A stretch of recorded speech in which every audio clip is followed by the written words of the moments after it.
I think we're live. Absolutely.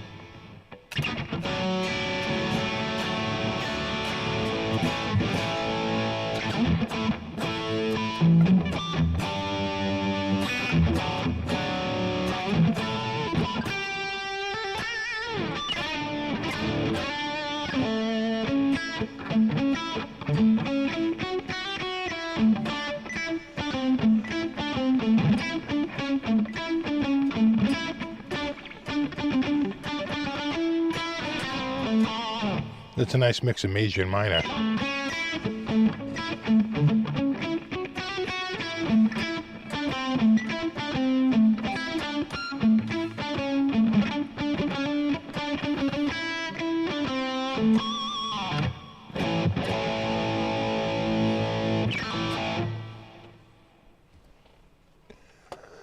What's up, dudes?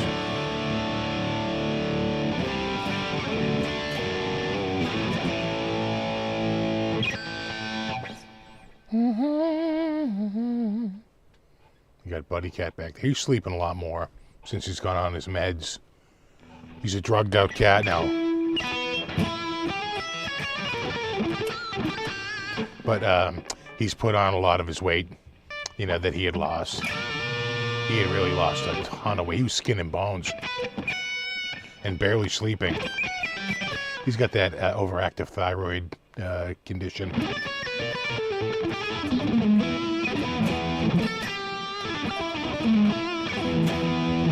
Who do we got? We got Trolls and Matt and B-flat legit. We got Big Keno and Ogre Lord, Calvin, Yeti Matzi, jammed.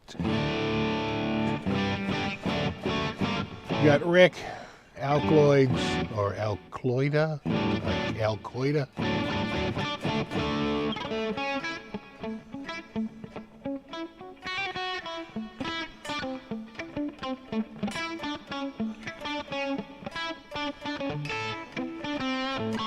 I forgot it. That's such a great little riff. Frank C. and Bill Frank. Retro Puffer. C9. PKJM. These names. What happened to Steve? Yeti Masi. Speaker, what's up, dude? Tony and Gary. And Tony.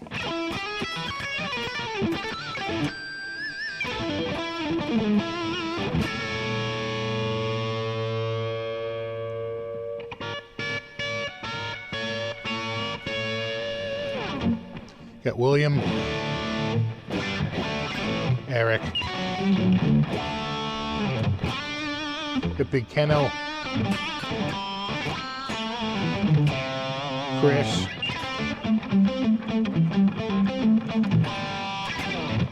John,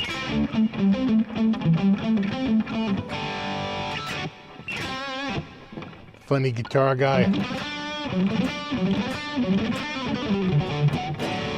Andy, Liquor Master,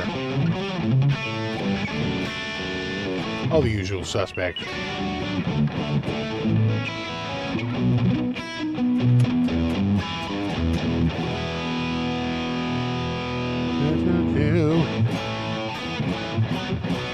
Who else?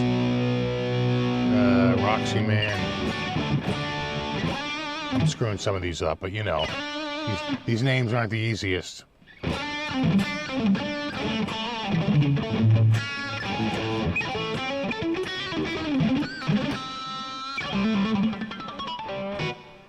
And Charles, Steve, want to let you know you received your Vola Oz MC last Thursday. It's freaking awesome. Thanks so much. They're killer guitars. There's mine right there. And when they're gone, they're gone. It's the best value out there. You know, it's like, and I'm sure, you before tax and shipping, you probably was was it under 800? Was it like 790 or 785, something like that? Oh, God, that's good. I just heated it up because I made it a little too early tonight. And I was like, my freaking coffee. Oh, you son of a bitch is going to fall over here. Hold on. Here we go. Here we go. Or something like that. Here we go. Doesn't want to go. There.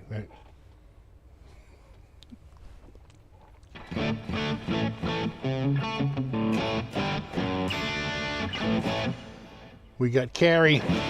We got Weasel. Rockin' Rob. What's in the coffee tonight? Just Splenda and half.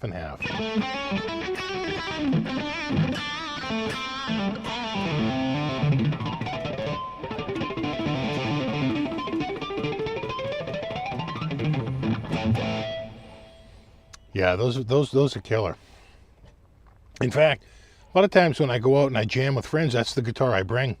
Because it's got single coils and the humbucker, and you know, it's just it's a great guitar to take out and jam. You know, we got Barry. What's up, Barry? I might buy a Donner nylon for an alternative practice. Yeah, you know, Donner makes good stuff, but just truth be told, you know, a lot of times they need a little setup. And it's usually that the truss rod needs a little turn. You know, I got to usually tighten the truss rod. I'd be like, what the? How come the action's so high? And I look down the neck. I'm like, whoa. I pull the cover off and tighten the truss rod, and the action like magically comes down right before your eyes. Oh, it sometimes happens. I just had to do that with a guitar. I just got in for Guitar of the Week. The action was so friggin' high. I'm like, this cannot be right. And I looked down, and oh, for Christ's sakes. And the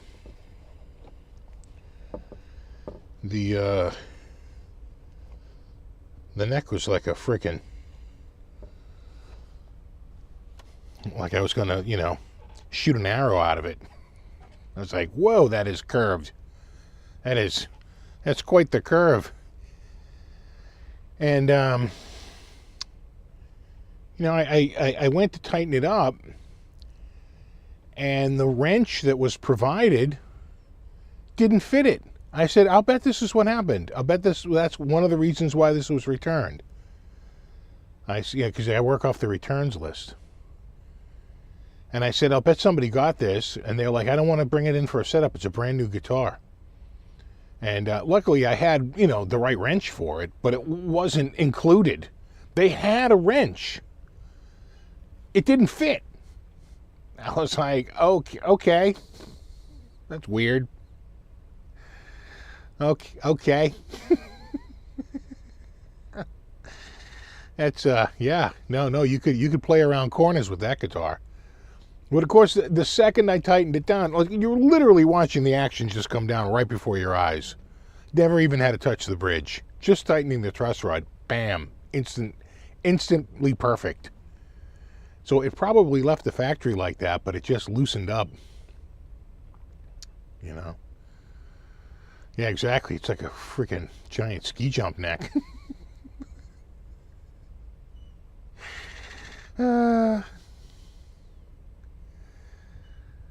Exactly. If the wrench doesn't fit, you must return it. So I was just like, wow, that's weird. It's like really, really weird. Don't you think that's weird? And well, the thing is that the tool was marked with the brand. Right? It was like a multi-tool kit. I said, well, this has got to be it. No. Nope. That was a hard no.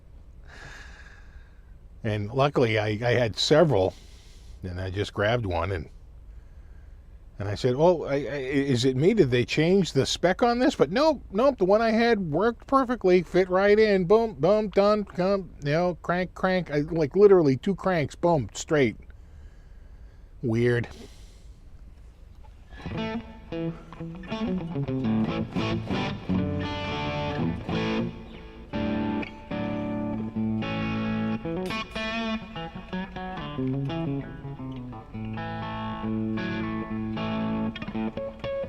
When one is visually impaired, how can you tell if the neck is bowed? Well, hold the string down at the last fret, and if you can stick your finger under the string, it's really bowed. I mean, that's where this thing was. I'm looking at him going, you can't even be serious with this. You know, this guitar, I might have tightened the truss rod on this, but I just feel like this one just had high action. And I just went through, and usually what I do is in fact, this is the exact wrench I used. I'll use a wrench like, let's go to wrench cam. I'll use a wrench like that. That way I can count the revolutions, right? If you use something straight, you don't know how much you've turned it. But it looked like the radius was correct. I just wanted to lower them evenly. So like half a turn or a whole turn, you know, and I can do that across the board, right? Each one I can just do a half a turn or a whole turn and decide like where I want to go, and then do it for all of them because the radius looked correct.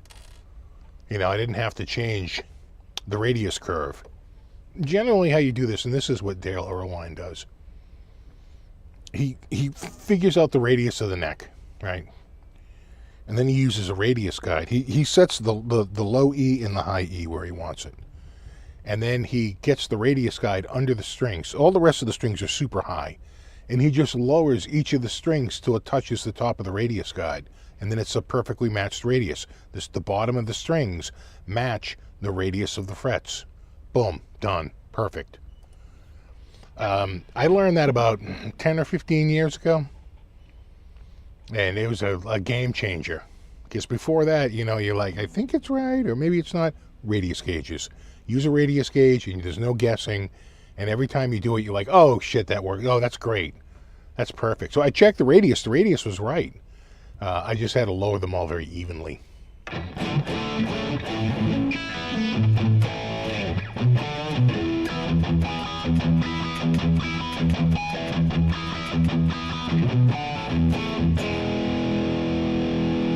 what's up, Johnny?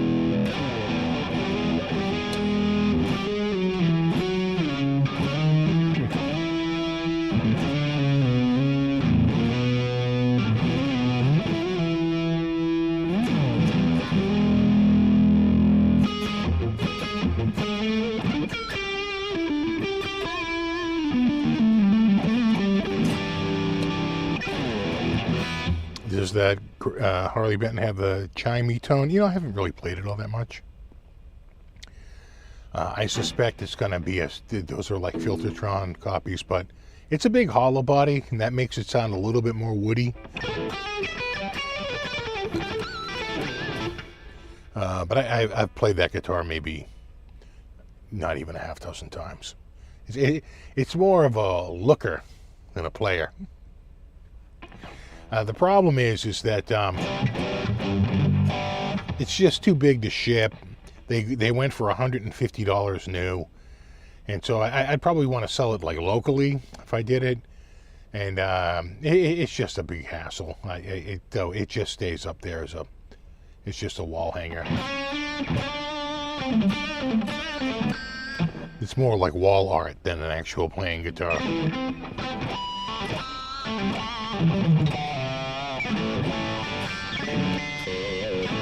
This guitar has been great.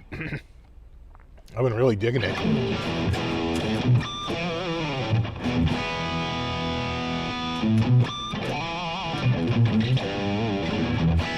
on a sec.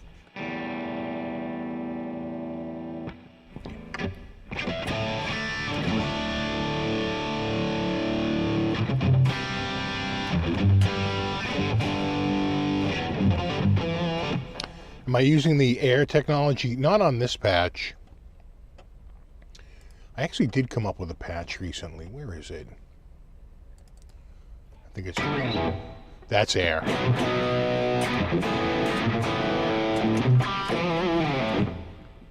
Wait, do I have the... Oh, it's working. Oh, it is here. Hold on.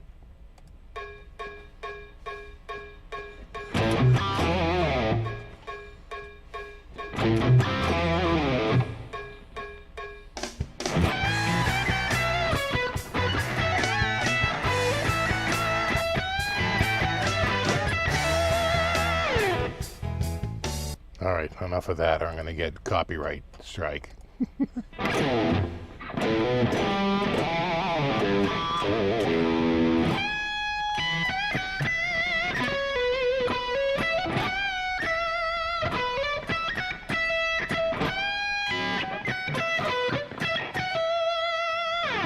But that's air technology right there.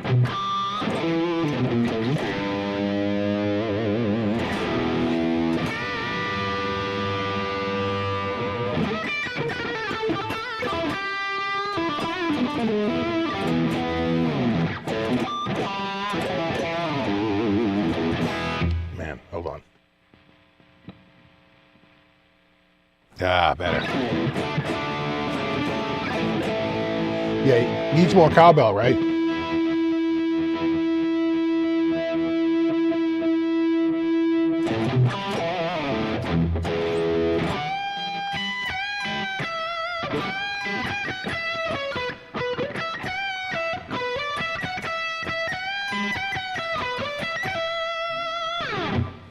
Such a great riff.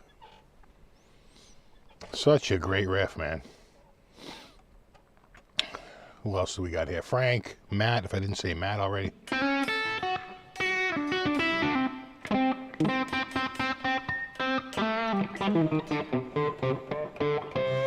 Air augmented impulse response, amp in a room. Or amp in room.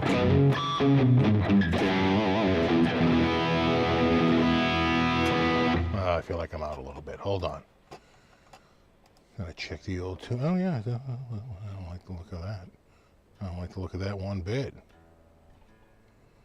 There you go. Oh, hold on. That's good. That's good. That's good. And that's good. Yeah, those bottom two. There we go.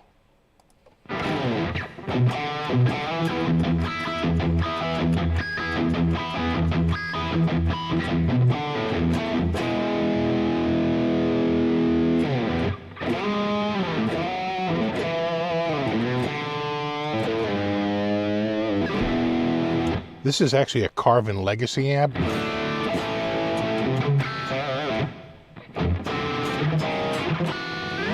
And there is a touch of reverb on it, but it's that air.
Stevie NAMM videos are great. Thanks for all your work. Yeah, you know, I tend to just do the morning walkarounds, and I did a couple of booths. I went to stop by the Ilio booth, but that was before they opened.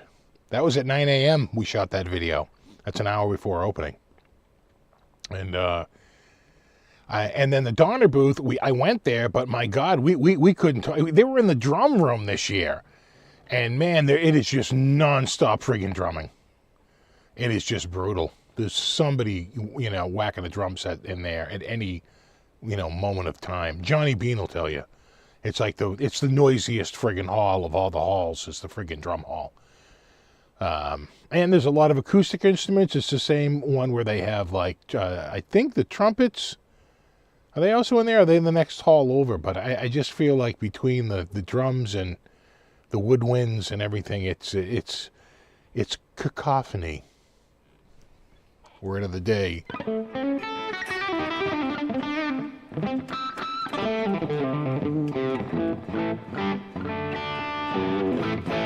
Now, this is a patch I just made up. The name of it is, I'm not even kidding right now, new preset number 118. I'll give you any guess which one it is in the set. It's number 118.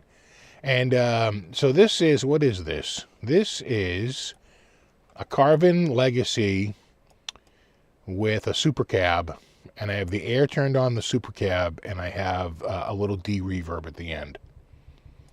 And that is it. Not a ton of reverb though. It's mostly the air, the amp and room.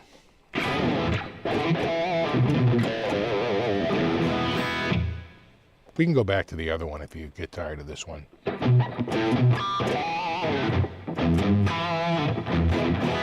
Yeah, exactly. Yeah, I can. Just a rough approximation of what the cowbell room sounded like was.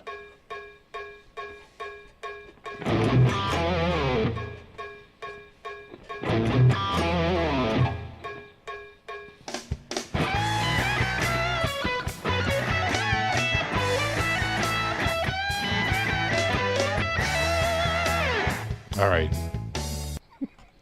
Enough of that MIDI track. Da, da, da, da, da. Needs more cowbell. Does it though?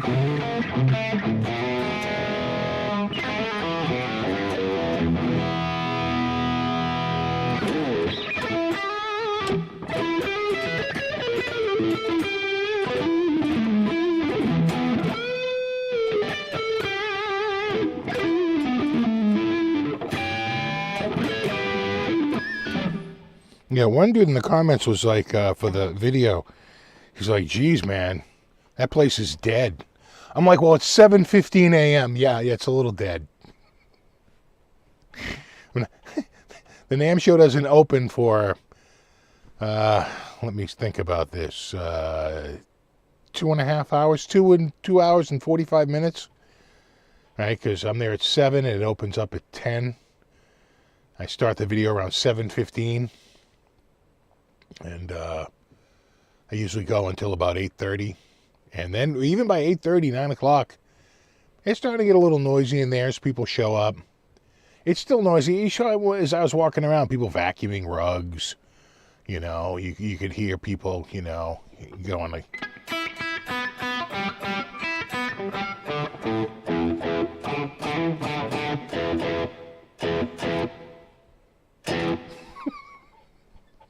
Like, okay.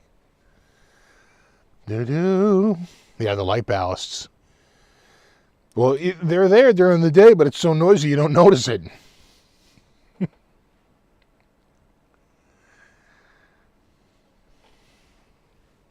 But those ballasts, I'm sure, are still going during the day. It's so quiet. When I'm there in the morning, you can hear the light ballasts. Because I think they use all, probably metal halide lights, right? They're that blue that take like forever to like warm up. Like, almost like a metal vapor. They're not LED, I can tell you that.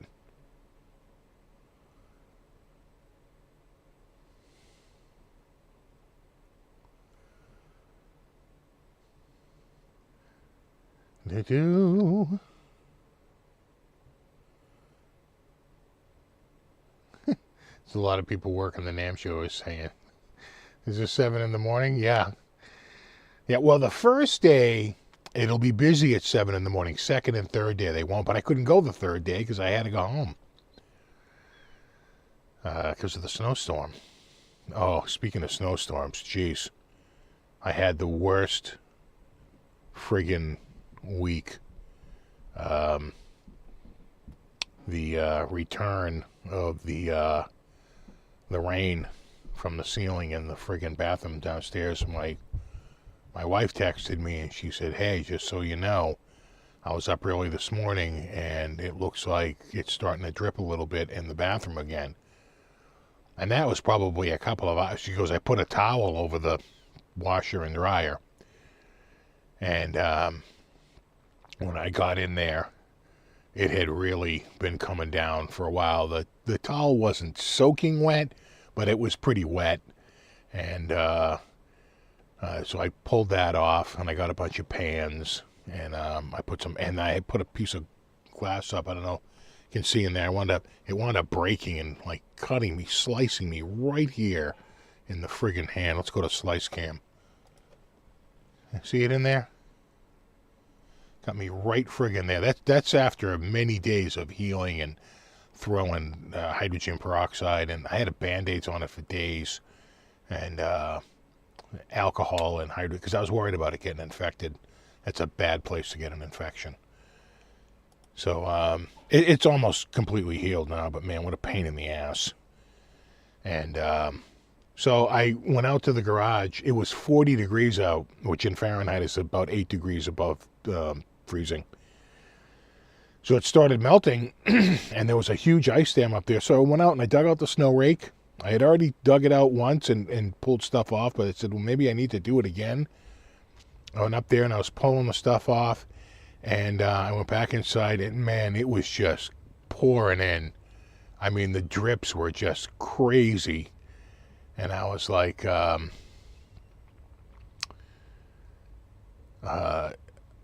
okay, I need a new plan.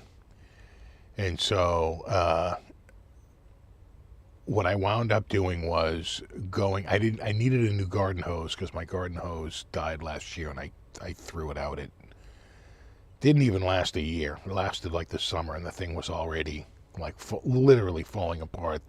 The outer sheath had broken, and there was a huge bubble coming out. And I said, well, this didn't last. Now, I bought that hose, I think, at Costco. I probably could have returned it and got all my money back, But I was just, it was like October, September, October, and I said, whatever. I just want to get it out, so I literally cut it up and threw it out in the trash. So I needed a new hose, so I went over to Harbor Freight, and I bought a 100-foot hose, and I bought an attachment for the end because I didn't want to go searching for an attachment. I'm sure I've got several, but I didn't feel like going looking for it. And I said, don't get all the way back home. You don't have the attachment was like $5. I'm like, it's worth $5 to buy another attachment right now. And then I attached it to my hot water heater in the basement. At the bottom, at the the drain valve, and opened it up, and I have the sump pump right there, and I filled it with warm water, which helps relax the coil actually.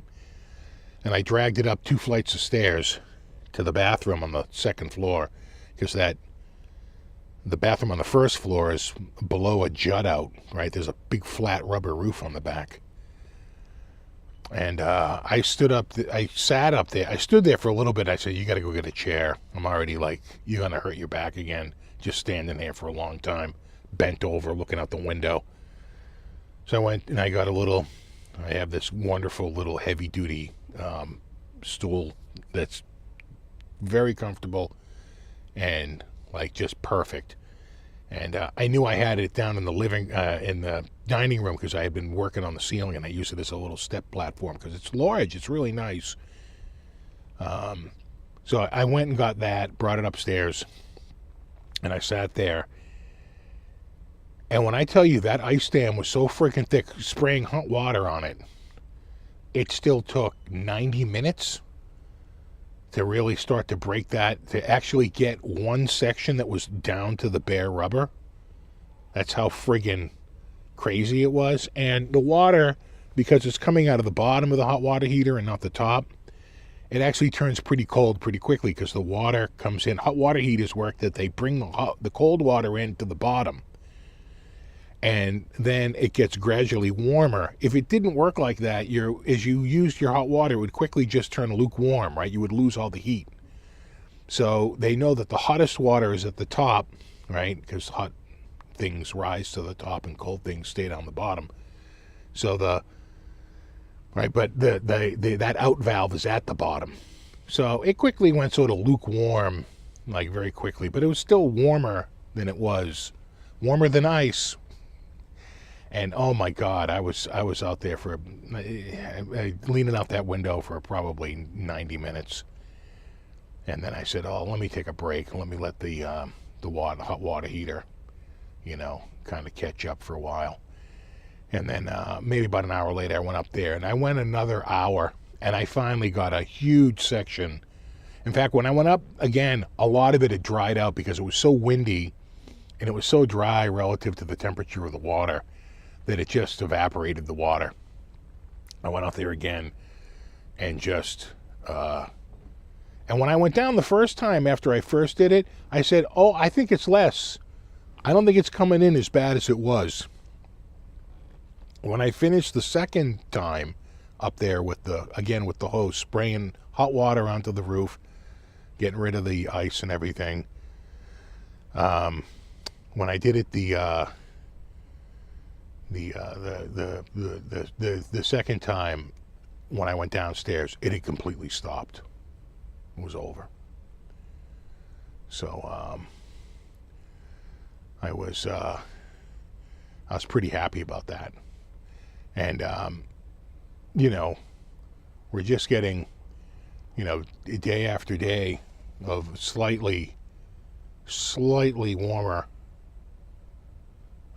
weather.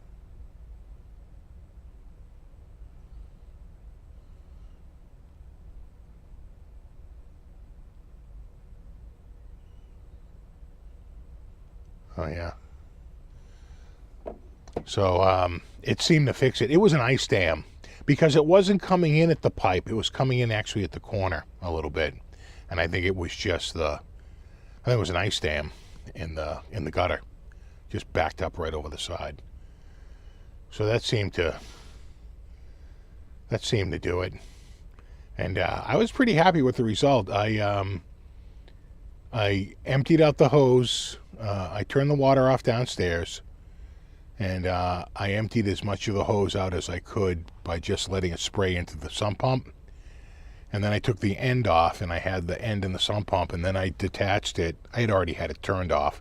I detached it and released the air from the connection side, and that let the air go in and really started to drain it out. And I was just like lifting it up and sort of draining the hose out. It's a 100-foot hose. It's a lot of friggin' hose line. And I said, don't put it away. You never know. You might need it again. But it has not returned. We have not had any water come in since then. And I think once I destroyed that ice dam, that was pretty much the end of that. And I think I have my method from now on. It's just to drag a friggin' 100-foot hose from the basement attached to the hot water heater up to the thing. The thing is we don't have a laundry sink. A lot of times a laundry sink will have a faucet that has a screw on it, and you can just run real hot water. The hot water that comes from the top of the, I could add a valve somewhere along the line, but my only quick hookup was to the bottom of the hot water heater, and it worked. It took 2.5 hours, but it worked. eventually. A lot of times they say you can just throw salt out there. Although I worry about that with the rubber roof, but they say if you use calcium chloride, it shouldn't be a problem. They say on the gutters, you throw the calcium chloride pucks up there. There's all kinds of things where you put like, you fill like netting with it, or you put like, you fill pantyhose with it. There's a whole bunch of home remedies. Some people get water-soluble bags, and they put it in there, and then as it starts to break down, it like lets the salt out into the gutter and keeps it going, and you don't have to worry about it destroying the grass because it's not sodium chloride. It's either magnesium or calcium chloride. Yeah, salt in the gutters. I've heard the same thing, Richard. People swear by it, so maybe I'll start doing that. I was literally ready just to throw a friggin' bucket of salt on the back of that friggin' roof. I'm like, you son of a bitch, you're not winning. So we will see. A friend of mine sending me some photos. He's like, I can help you with that. We'll see. Yeah, I miss having a laundry sink, and that we've never had one. I could really use one. So, right after I got that going, and I was pretty happy about that, and my son had said to me, he went to go check on the laundry. He's like, this laundry is ice cold and it's wet. And I said, well, then run a touch-up or run another cycle. Not even putting it together. And I had moved my wife had moved some to the dryer. I went to take it out, and my God, it was wet. I ripped it out. I threw it back in the washing machine and ran a high-speed spin just to spin out as much water from it as I could. Put it back in the dryer, and I put it on heavy duty, and I went back up in about 90 minutes, and they were ice cold. A little bit drier because it's so freaking dry out, but they were ice cold. And I said, oh no, the friggin' burner isn't firing up. So I have one of those, and I think this dryer is, I'm not even kidding right now, I think it's 15 years old, something like that. I think it's like 15 years old. And yeah, about 15, because we got it a year after we got that Fisher and Paykel washer, and we got that Fisher and Paykel washer in 2009, and that lasted 6 years, and we replaced that in 2015. So that would mean we got that dryer in 2010, and it's freaking 2026, right? It went a good 15 years. So that's pretty good.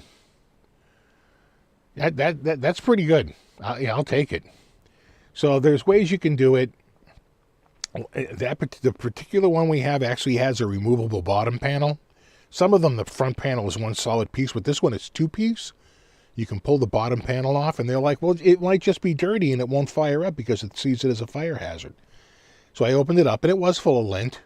And I went in there with a shop vac, and I vacuumed all the lint out. And then I went in there. I have a turbo blower that's freaking awesome. And I just blew as much as I could around to get it out of there.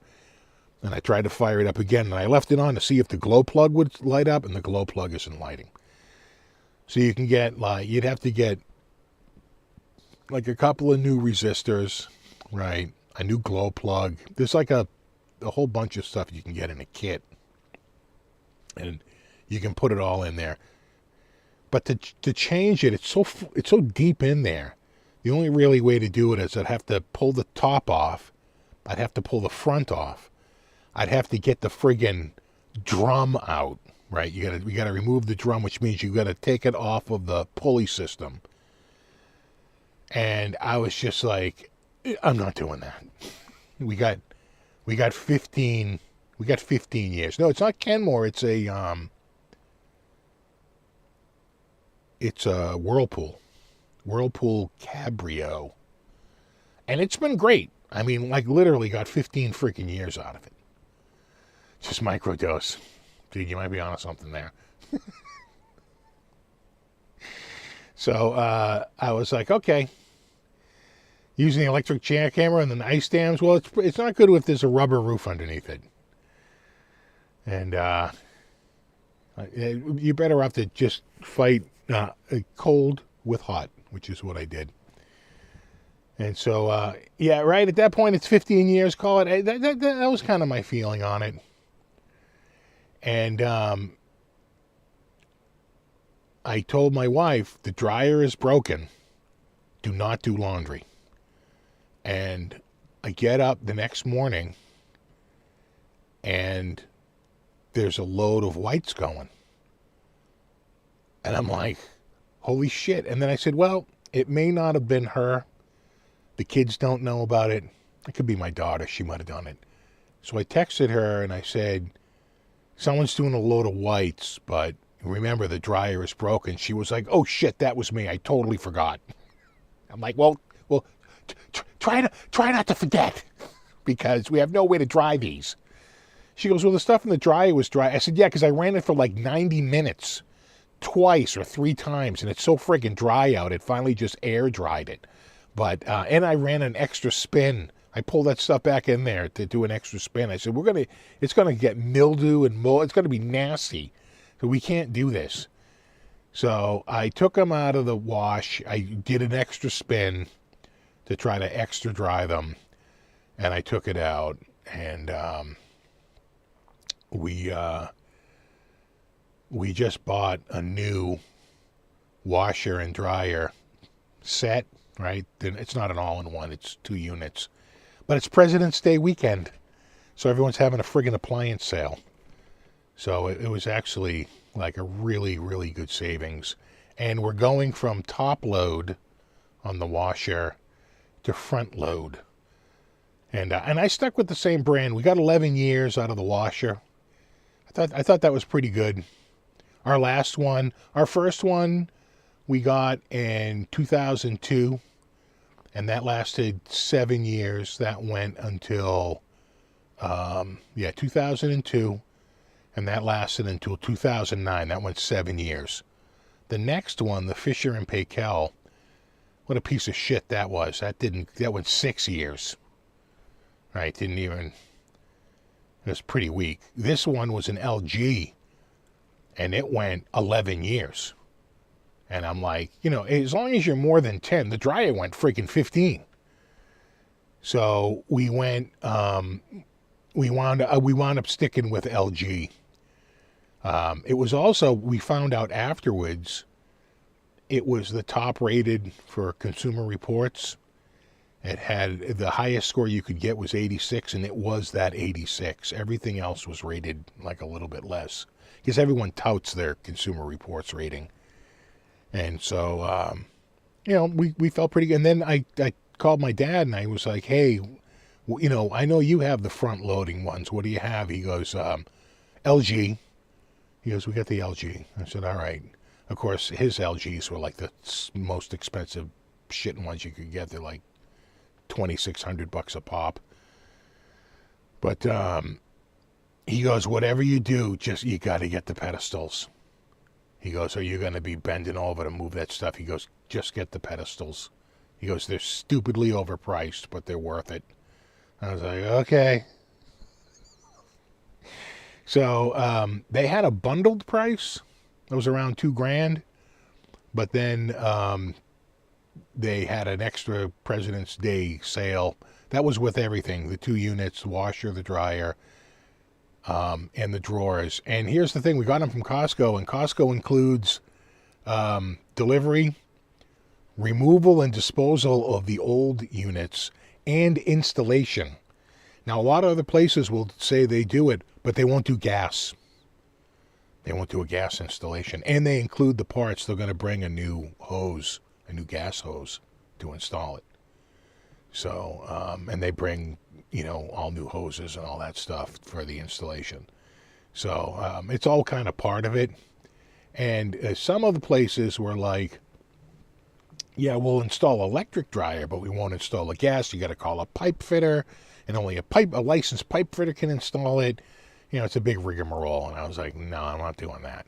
Which is nothing. Just tighten it. Just put a little pipe dope on it and just attach the friggin' hose. Well, yeah, it's a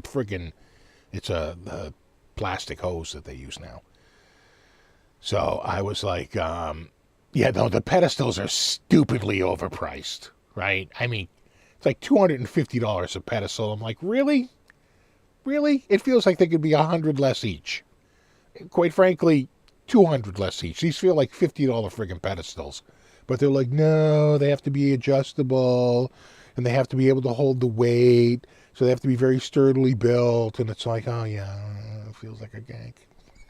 It feels like a total frickin' gank. So,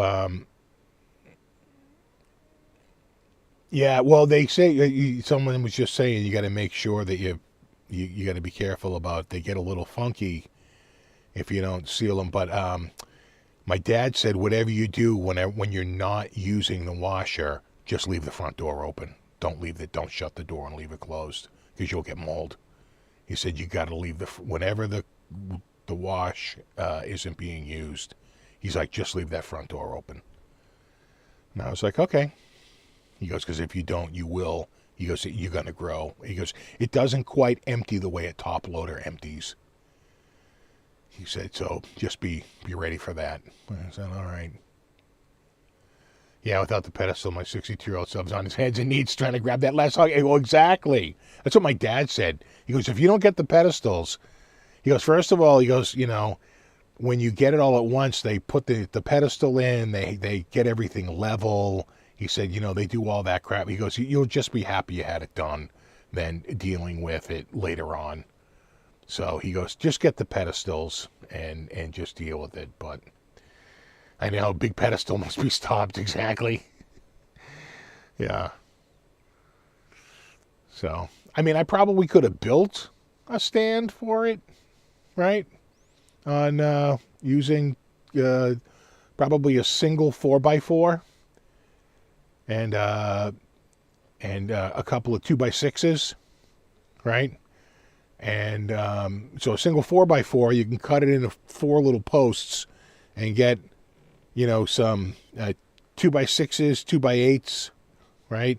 Like real sturdy stuff to make the platform, and then put some 3/4 inch plywood on the top. But then when they show up, they're like, oh, we don't want to put it on this, right? They complain. They're like, it has to go on the floor. It's always some big friggin', oh, no, this is an unacceptable surface, right? So I didn't want to deal with it. So I just went with, yeah, exactly. No, this is the laundry tech segment. I don't want to be talking about this, but it is what most of my week was taken up with. Figuring out what was wrong with the dryer. Oh, and then the other thing was, I went in to check the washing machine, and I had an error code. This is like the 3rd time this has happened in the last couple of weeks, and it was full of water. And it basically said, like, if you look up the code, it's like, unable to drain the water. So we had a problem where we were getting insufficient water because the pump that pumps out the water was stuck on, right? There's a relay in there. And I'd be hitting it. I actually have one of those Theraguns, right? That stupid vibrating massager. And I would put it on the top. And I would bang that off the top of the friggin' thing. And it would release it. I was hitting it with my hand, but my hand was hurting. I said, well, let me go get that stupid Theragun I hate, never used. Let me go put that on the top. Ran the Theragun on the top, and boy, it released it, right? It had enough banging, and right, it was strong enough and frequent enough. It released the relay, and the pump kicked on. The pump kicked off. Then it was always on. I turned it on, and the pump wasn't going. Like before you even, because as fast as you're pumping the water in, it's pumping it right out, and that's not like a running toilet, which by design brings the water in very slowly, so if it keeps running, you don't rip through water. This is bringing in massive amounts of hot and cold water and pumping it right back down into the sewer. What a friggin' nightmare. So, I told you 1 month our water bill was like over $400. I'm like, we pay, I think it's 0.7 cents a gallon I calculated it was something like 10,000 gallons. I was like, no, something's going on here. I think it was that. I think the pump was stuck on in the thing. Now the same problem, but instead of the pump being stuck on, the pump was stuck off. So once again, I'm smashing the top of it and then turning it off and turning it back on. I turned it back on. I set it to the rinse, right, because it's sort of mid-size. It was on rinse, but it wouldn't drain out. I reset it and I put it to rinse. And the first time I did that, nothing, dead. And then I hit it with my hand a couple of times, and then I got the Theragun out there and whacked it. And then I turned it off and turned it back on to rinse, and boom, it drained it out. And started to do the rinse and spin and finish it out. So I was like, this relay is clearly on the way out. The relay and the wash. So we need a washer and a dryer in the same friggin' week.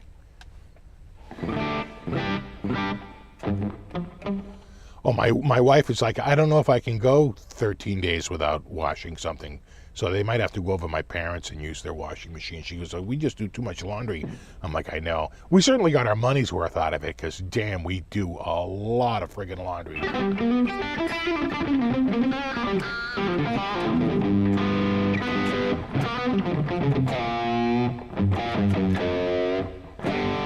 That's my small fortunes on guitars, but lose my shit about the cost of appliances. No, it's true.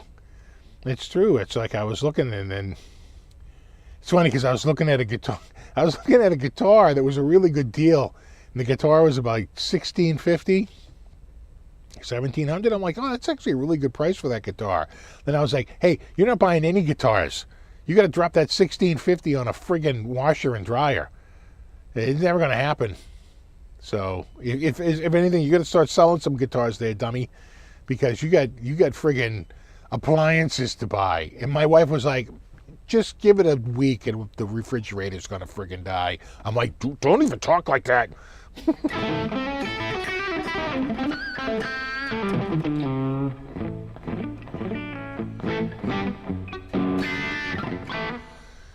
+50 years old and deal with communal laundry room in an apartment, homicidal rage. Yeah, I'm sure.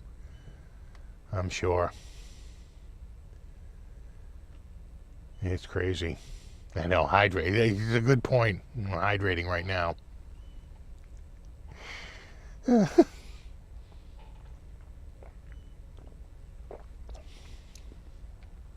Someone said they thought that it reminded them not of the Sonic, but of the Custom. And I said, well, not really. I said the Custom had the traditional headstock, and the Custom had binding on the front and back, and it would never have the tummy cut like this has. I believe the Custom was a slab, right? No tummy cut, because they had the binding. So, how many black shirts do you possibly have? I know I've cornered the market. They say, how many black shirts do you have? And my answer is all of them. I have all the black shirts.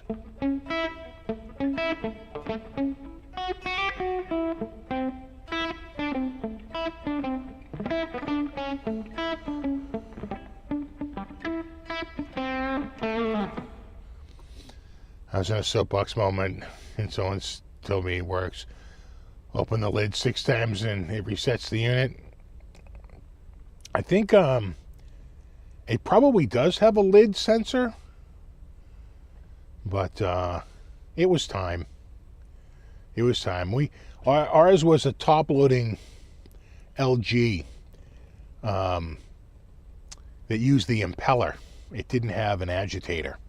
So the one before that, the Fisher and Paykel, and probably the one before that, I'm gonna guess is a Kenmore, because we used to get everything at Sears when you could, until Sears turned to total shit.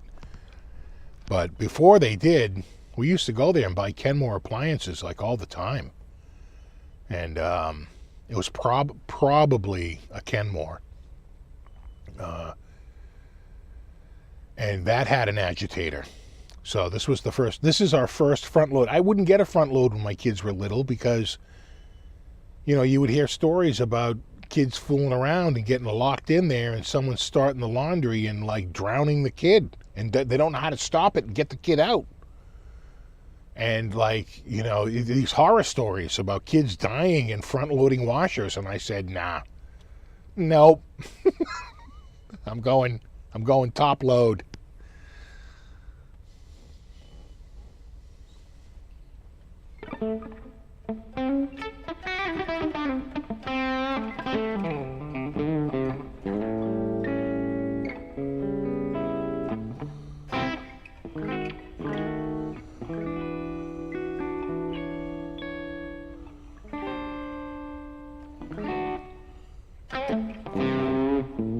Kenmore was highly rated. I feel like Kenmore was mostly Whirlpool.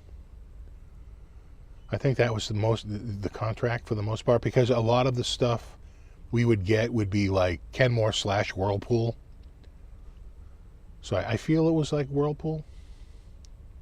Maybe not, but I think it was. Yeah, we're going to rock around the clock tonight.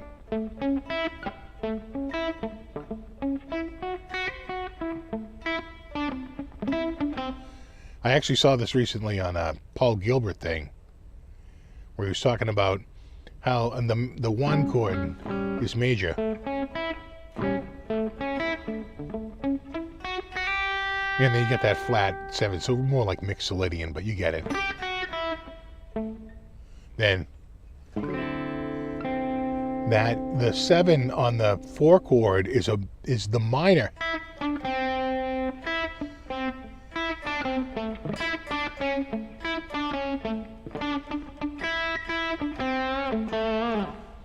Right?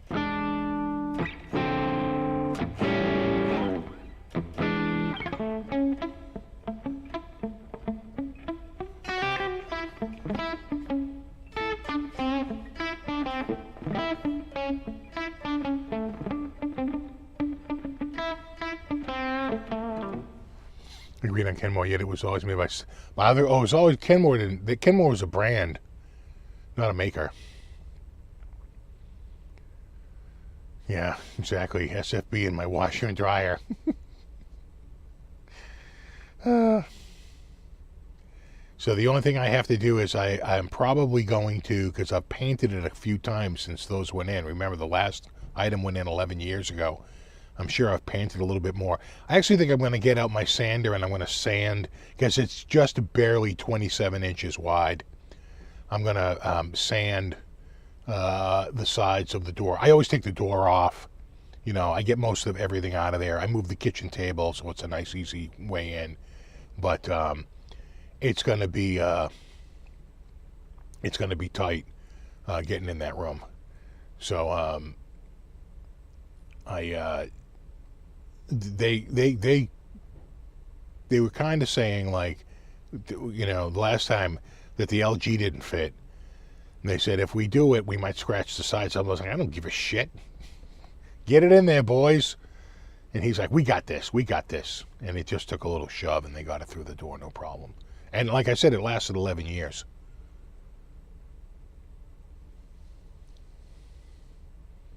So.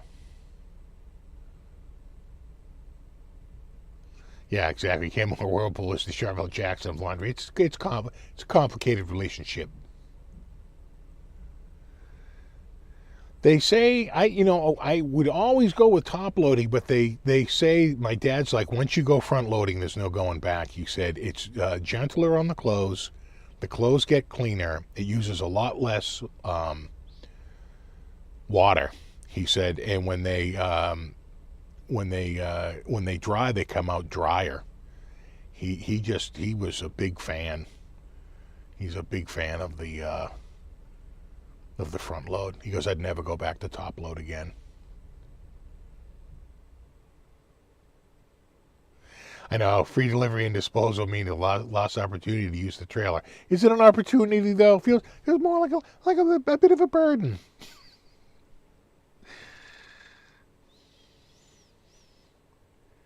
Jim says, I've been watching for years. Love your vids, hanging with you live from North Country, upstate New York.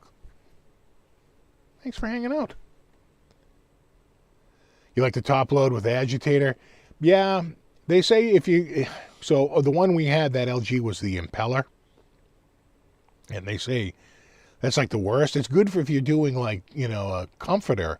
But other than that, in fact, I didn't think the clothes came out all that clean when we ran it on a normal cycle. And I had a rule, if you use the heavy duty cycle, you will get, it'll fill, heavy duty fills the basket with water. So if you notice, when it's on the normal cycle, it's a sprayer that sprays down and wets the stuff down. But I feel like the clothes just sort of sit there and flop around. They don't really do anything. When you fill it with water and the impeller goes, you can see the clothes sort of swirling from the center out to the edge. Kind of the opposite of the agitator. The agitator used to push things down from the center and force them up through the sides, right? But it was the same process, right? You'd swirl the laundry around. A front loader, like, literally rotates. And my dad's like, there's a reason why laundromats use those. He's like, they're just, a better wash cycle. And I said, you've never had a leak? He's like, never. We've never had a leak. So I said, oh, all right. Okay.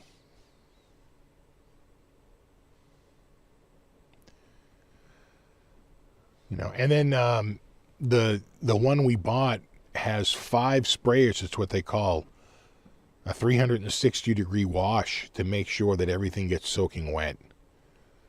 Because it doesn't really fill it with water. They don't want that much water pressure. They just want to get the clothes soaking wet. And they found that when they just fill it one way, it didn't really work. So they put a whole bunch of sprayers. They call it like Turbo Wash 360. Interesting.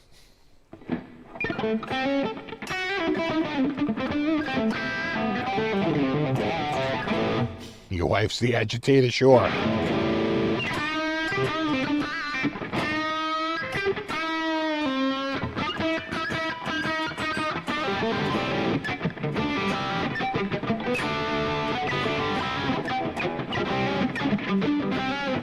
I got a new guitar and amp today, and you're already on reverb.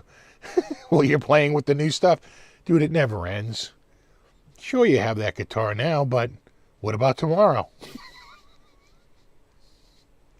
It's always about the next guitar. Once you get it, it's like the thrill is gone, man.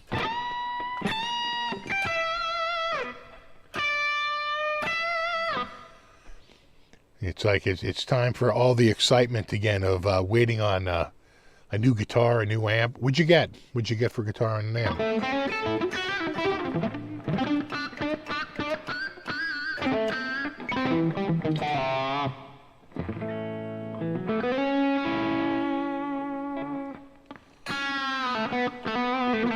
Exactly, it's all ball bearings these days. What do you need, a refresher course?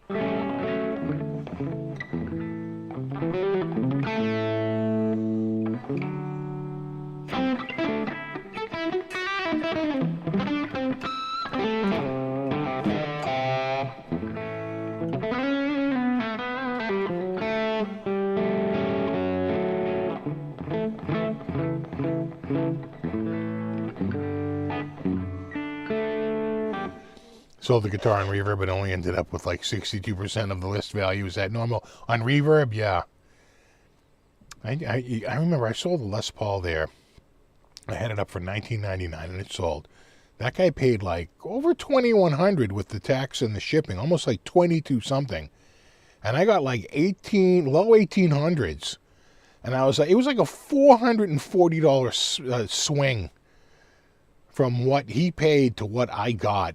And I was like, damn, that's a lot of friggin' cost of doing business right there.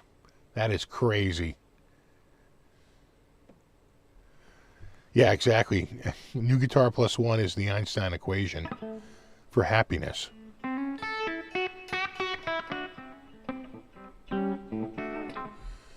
Canadian Prestige and a Vibrolux Reverb. There you go, bro. Sure.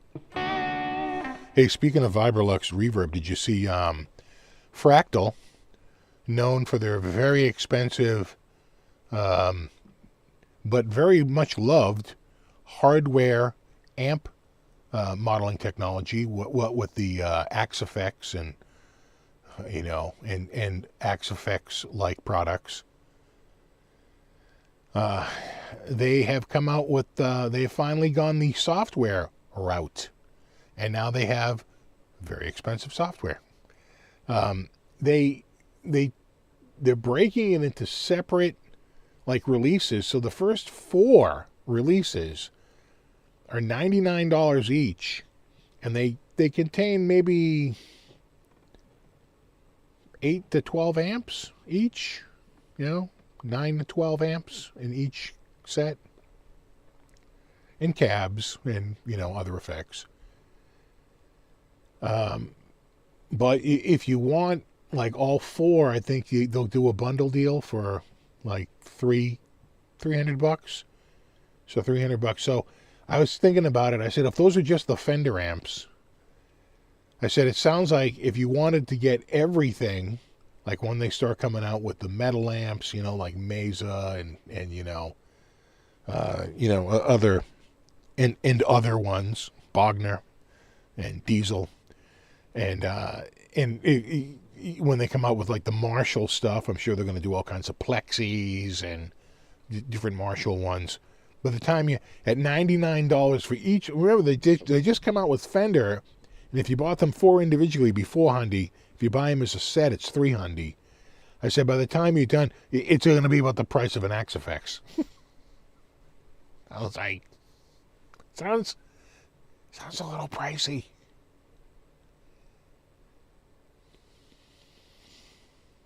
What's up, James?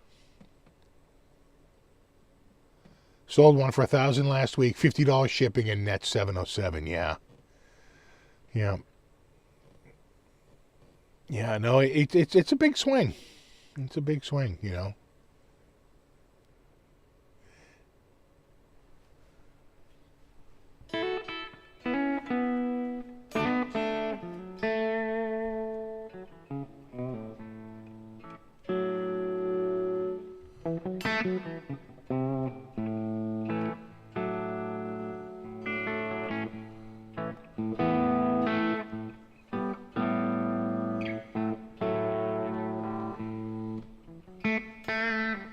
No, Fractal does sound good. I don't think anyone really disputes that. It's just that, compared to THU, where you get so many.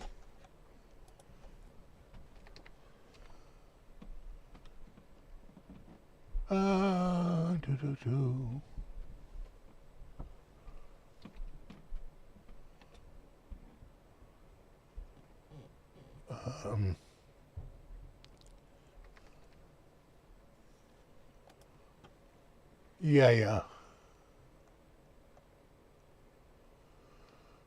Fractal. Yeah. They're calling it icons. We call it choices. Hello, children. Whom do you love? When Sideshow Bob took over?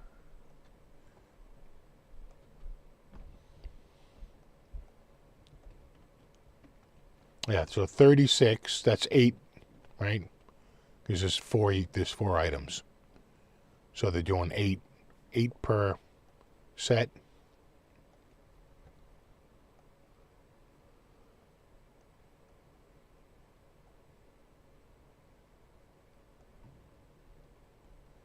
Do-do.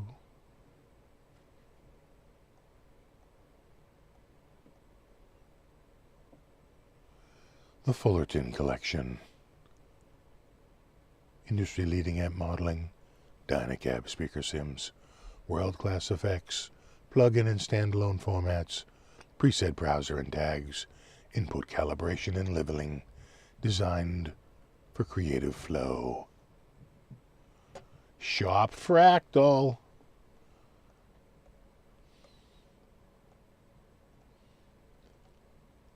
Yeah. Having a sale. $300 for volumes 1 through 4.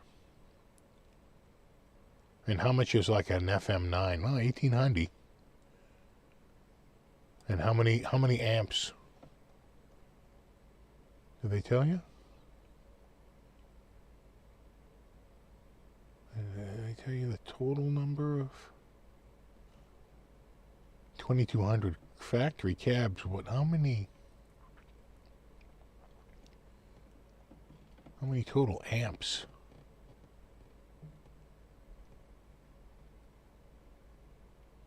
I don't really say. What if we go to here,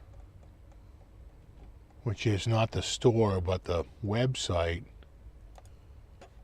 and we go here? Do they break it down here? Yeah, let's just the FM9. It's not the most expensive, right? Sort of their mid-tier, right? The rack mount is the most expensive. The FM9 is the mid-tier, and then they have the what do they call that? FM3. That's the sort of the entry. But even the entry level isn't cheap, you know. Did they tell you how many? Okay, so the FM3 has 300 plus models. What about the FM9? Is it more models or the same models and it can just do more things simultaneously? Right.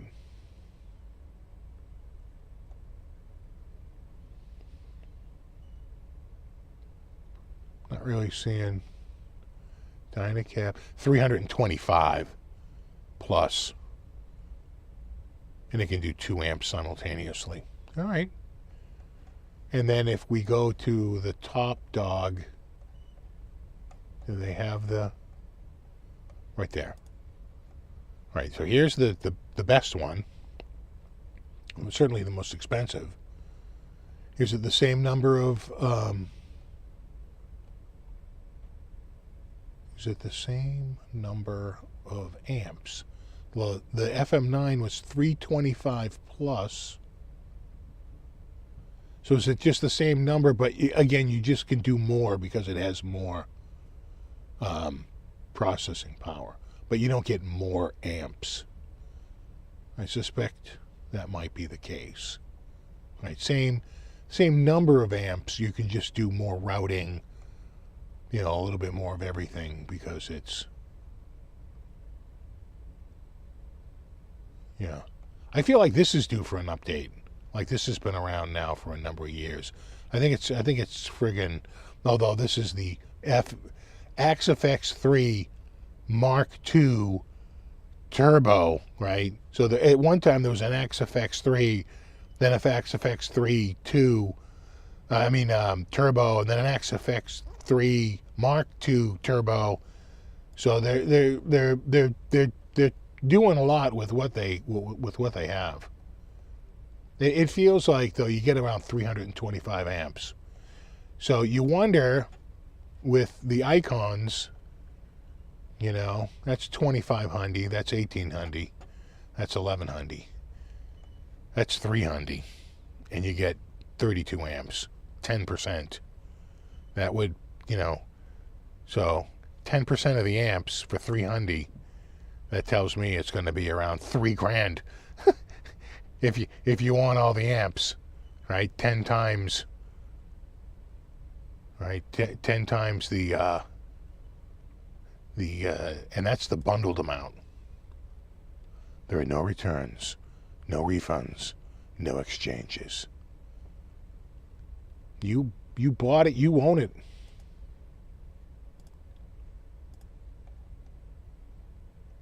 Yeah, 36 amp models.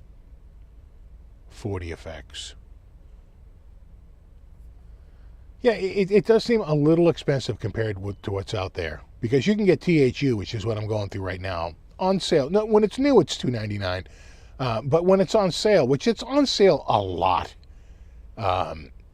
it's like $150, $60, maybe $170 if it's not a good sale.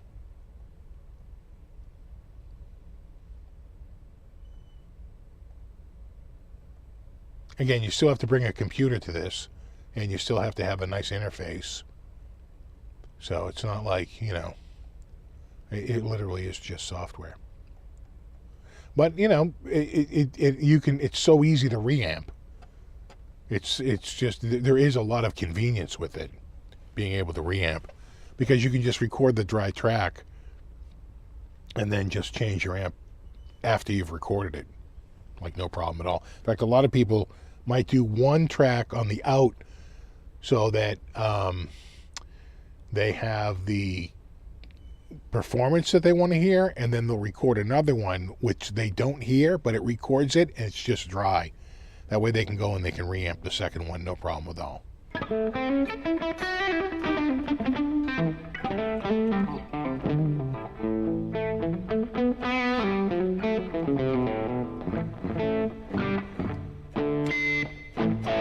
Yeah, Fractal? No, I've never heard from Fractal. They turn me away because of my shoddy clothing. They don't like black shirts.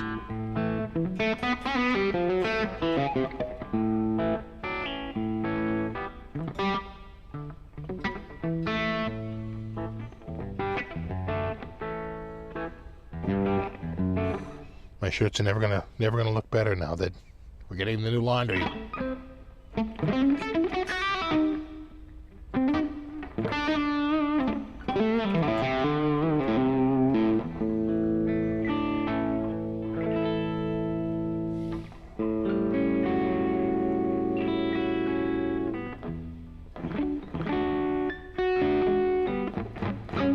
Yeah, so I think someone was saying, wow, over $1,000 for the FM3. I want to say it started out at $999, and I think it was during the pandemic or right after it, they couldn't get the chip anymore. The only chip they could get was the turbo chip. So they're like, you're all getting turbos now.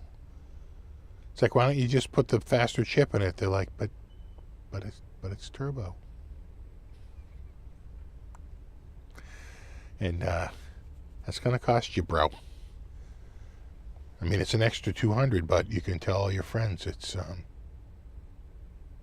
turbo.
Right.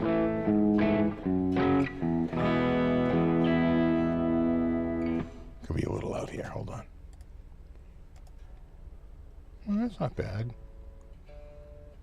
La la la la la la la. Get the curly tuner. La la la la la. That's actually pretty good.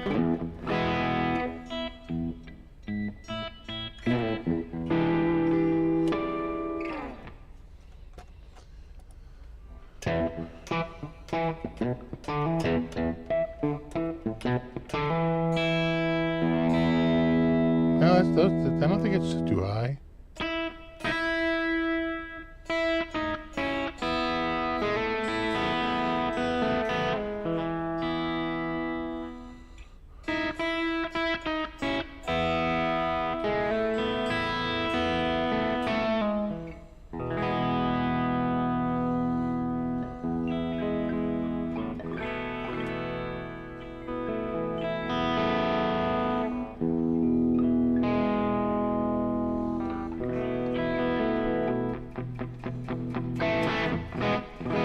I tell you, this guitar's been awesome. It really has. I've really kind of dug this cam. This we got it right there. We go. It's been good. Though it's got this weird dot in the middle. I don't know what that's all about. It's a hole in the pickguard.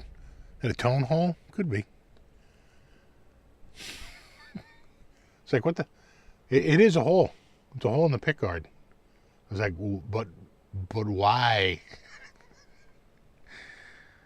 Maybe that's why it was returned.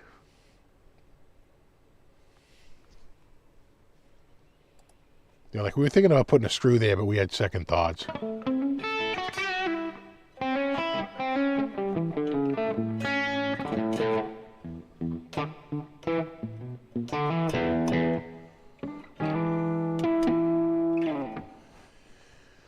No, it's a classic vibe. They're good. The vibes are up. Classic vibes are around. I think it's just retail $550. Remember, 500 is the new 250. I'd get used to it. 1,000 is the new 500. 2,000 is the new 1,000. Exactly, it's the return hole. Should have got it in black. Just exactly the ice dam weep hole. I've been weeping a lot this week.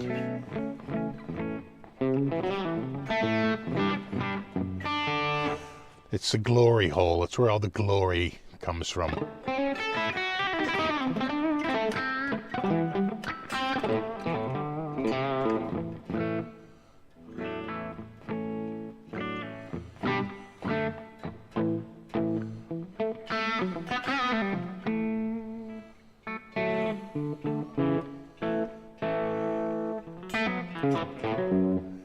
Yeah, there's supposed to be a screw there. It's shown on the Sweetwater listing. Interesting. Tone screw? Of course. What's up, Nelson?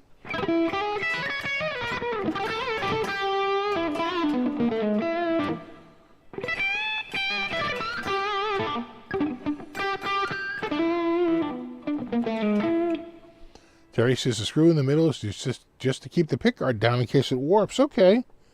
All right, you know, Captain, we have a working theory. That sounds right. It's Tonholio. Now you're talking.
I'm telling you, I've actually been really liking this guitar. I like the neck on it. I like the neck on this a lot. I really do.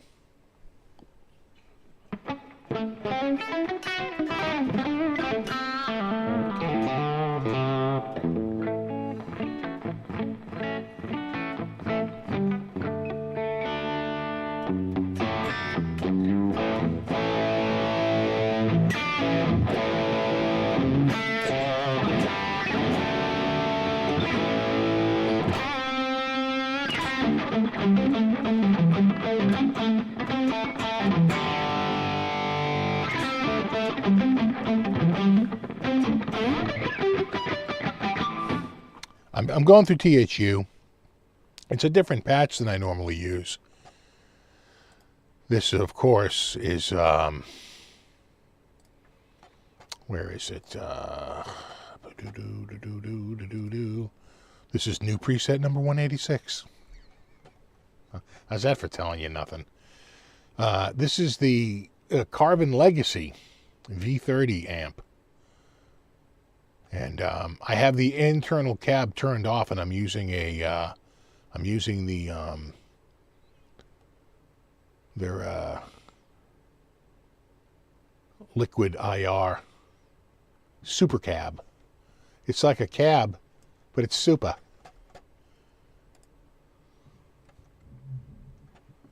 Let me bring that down. Let me bring that up. There we go. Gotta just bring, there we go.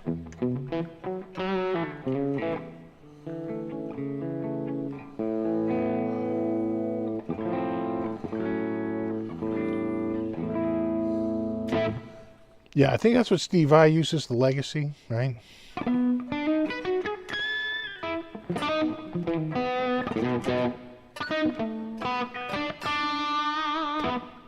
I don't know if it's a Steve Vai pack. It might be a Carbon pack.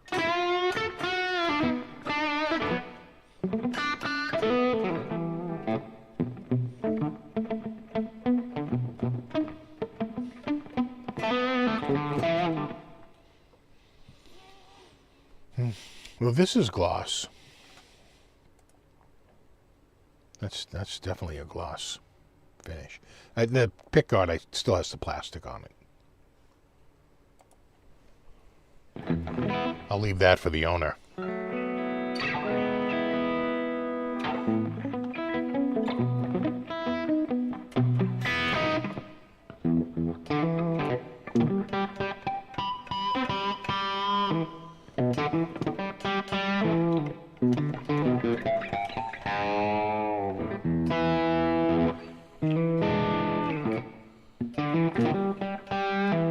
Do I have a Friedman setting? Not that I can think of. I don't think Friedman is an amp that comes stock with THU. I think that's probably a buy-on, like, extra pack you got to get. If I had to guess.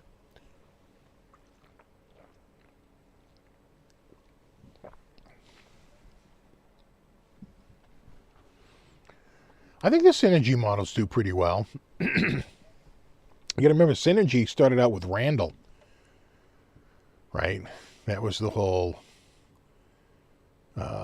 in fact, the THU comes with a whole bunch... They don't call it Synergy, but it's like the Lynch box head, and the Lynch box head has, after George Lynch, and it's a play on Lunchbox, but it has a whole bunch of swappable modules, and they're straight out of the friggin' old Synergy ones. But I think Randall got sold or went under or whatever, and Synergy was, you know, the brand that came out because the guy who made all those modules wanted to keep going. And I think he came out with, like you say, I think he did come out with a Vi one at one point. But it wasn't, that's a relatively new product, and the Lynch box modules are like OG to like THU or really TH2, like before the Universal one came out. New cam, yeah, these are two new cams. These are 4K cams.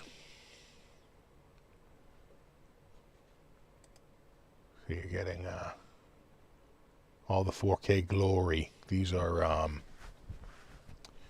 Insta360.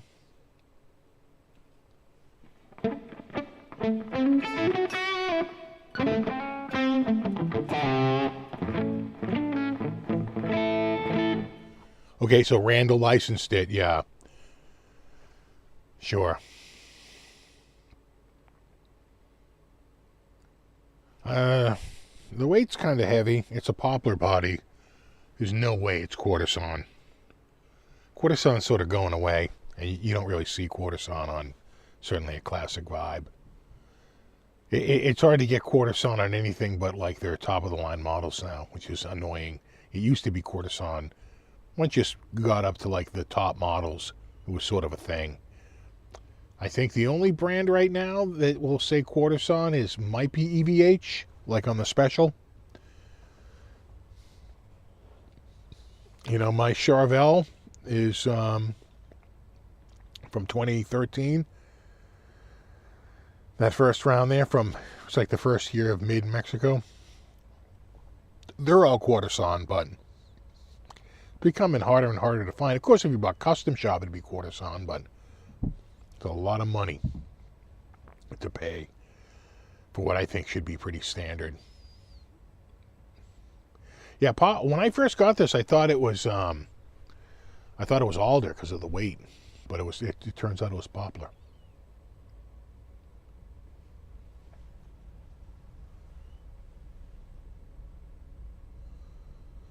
Okay, so Egnator got the rights back, sure, and then they took it to someone else and they did the Synergy stuff, yeah, at the Boutique Amp Development Corp there.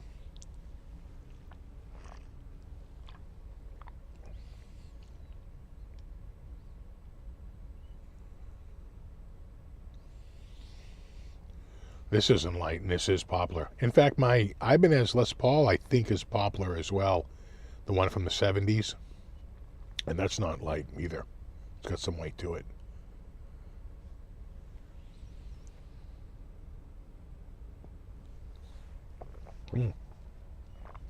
It's yummy. And gone.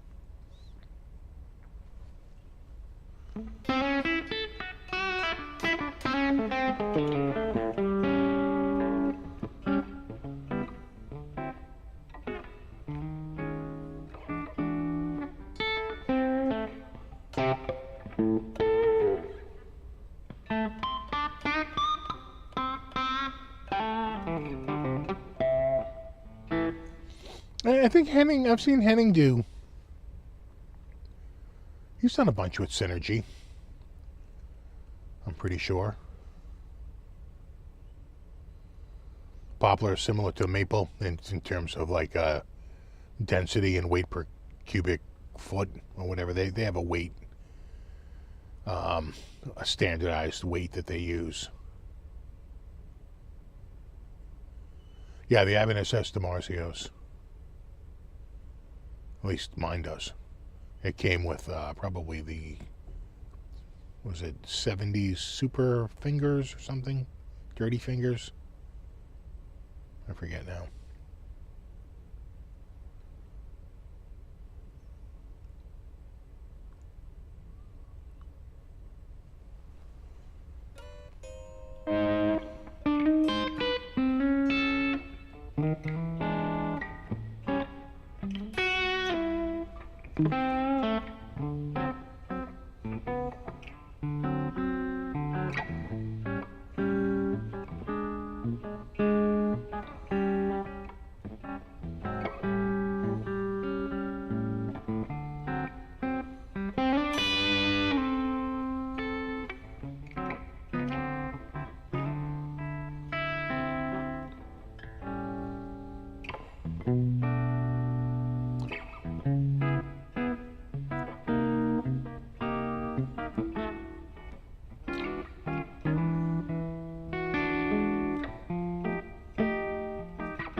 Yeah, the white LP. I still have it. It's on a shelf to keep it up off the floor. In fact, my most expensive guitars tend to be stored up on shelving. I have these racks, and I store them vertically. They lean, in, or if they're in a square case, rectangle case, they go straight up and down. And it keeps them a good foot, maybe 14 inches off the ground. And that should be good enough in case of a catastrophic flood. I would hope.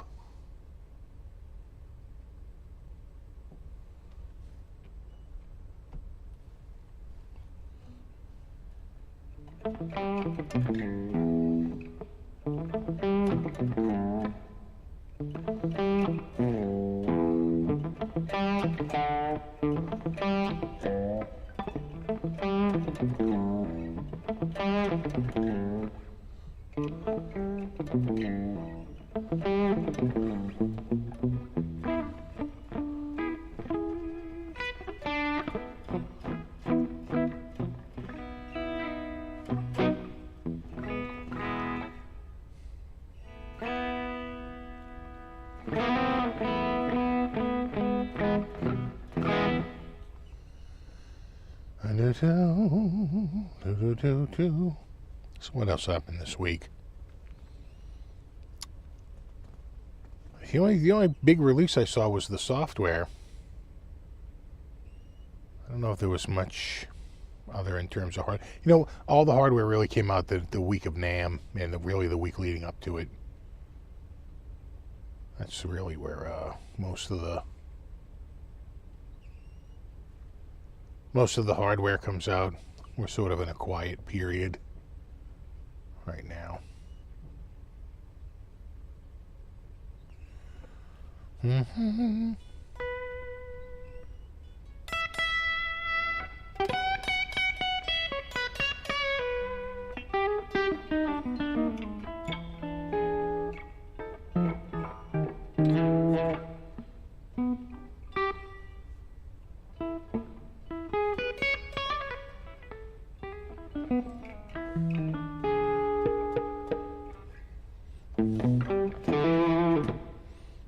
I've had that song stuck in my head,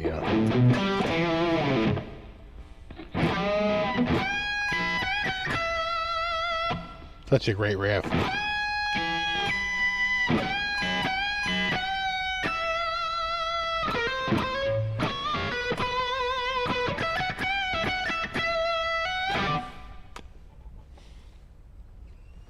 That looks like...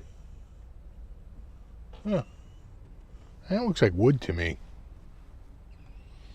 You know what I'm saying? The plastic is usually black. That looks more brown.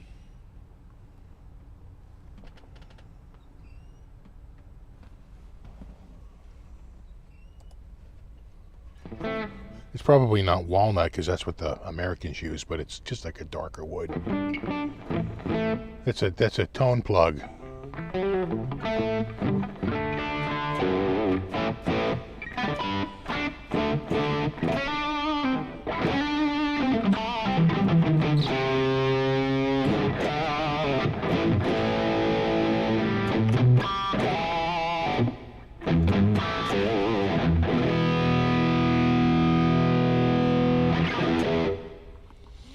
Yeah, exactly. It's the President's Day washing machine commercial riff.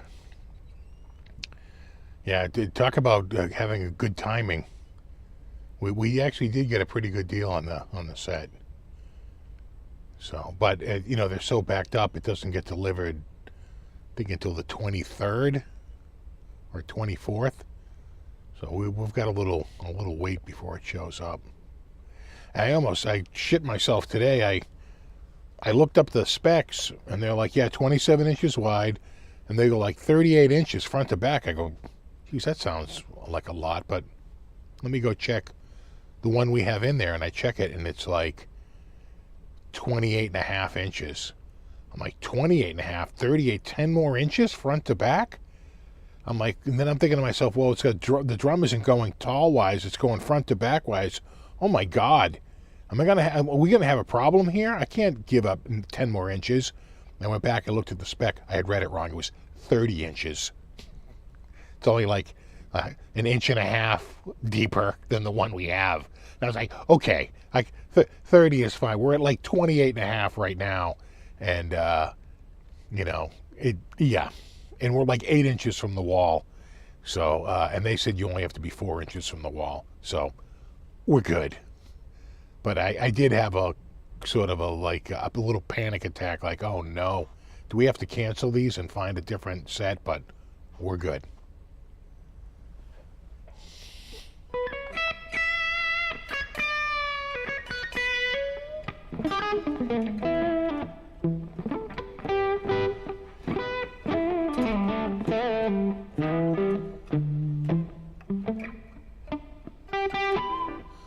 fix the high E slipping out of the nut. The slot might be just a little too shallow. And, of course, a string tree will pull it down into the slot. So if you don't have a string tree, that might do it. A string tree, and if that's not it, then check the slot and see if the slot is maybe just a little too shallow.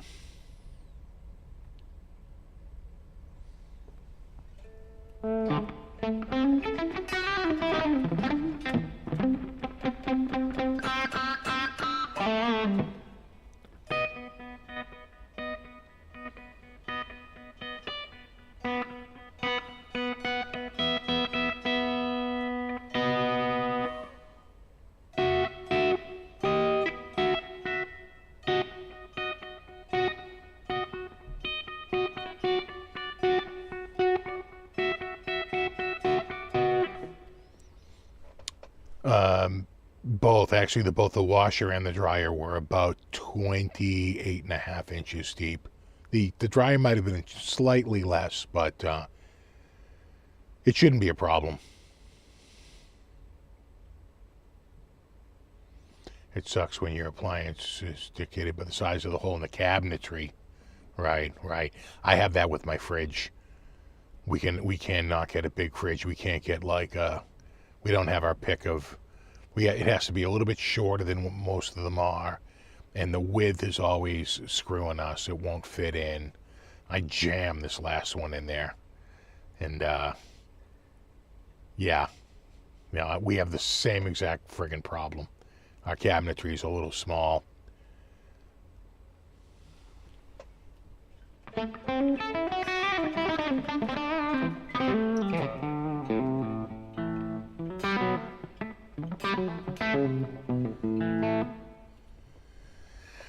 Yeah, I never liked the detergent pods. I don't think, like you say, they don't really dissolve, and they get inconsistent.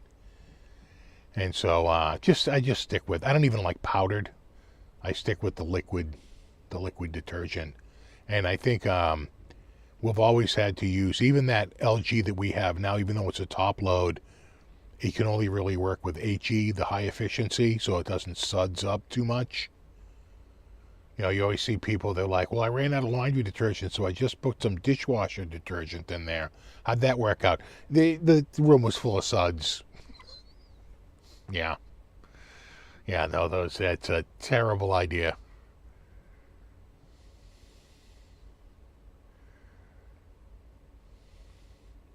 Yeah, led to bearing failure, yeah.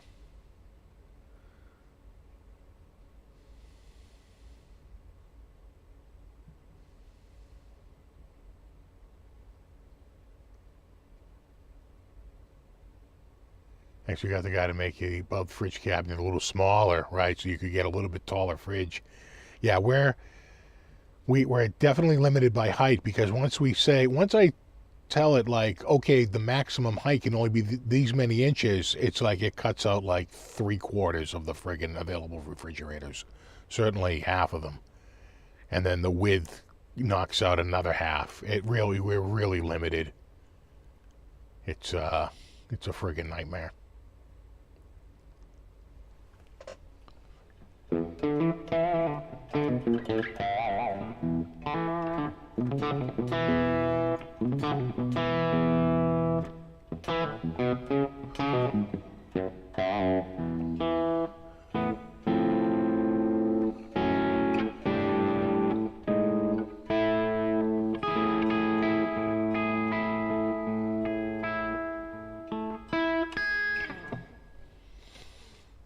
Yeah, I just felt like sometimes the detergent, even the powder doesn't dissolve that well, or it gets sort of stuck in the tray.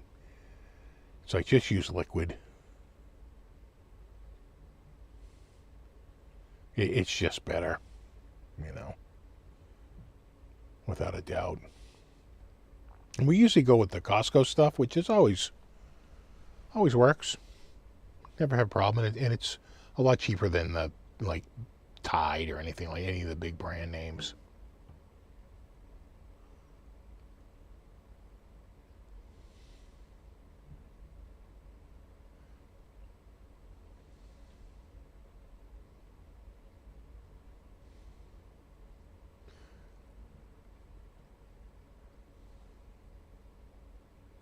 Yeah, exactly, Terry. If it doesn't dissolve, sometimes you take the clothes out and you get some powder residue on it, right? That's dried like literally right on the clothing. That's another reason to use liquid, right? Because you're trying to dissolve something, the liquid's already dissolved. Right? You're already in the same medium as the right. It's a liquid. It's what's using to clean the clothes, which is a liquid water. 2 loads a week, dude. We're doing like 2 or 3 loads a day. Got 4 adults in this house. It's we crank through the laundry. In fact, my wife and daughter are thinking about going over to my parents to do a couple of loads because they're like, well, I don't think we can go. We're looking at like at least 10 or 11 days from today. She's like, I don't think we can. Can we wait that long? I'm like, can you? She's like, I don't think we can.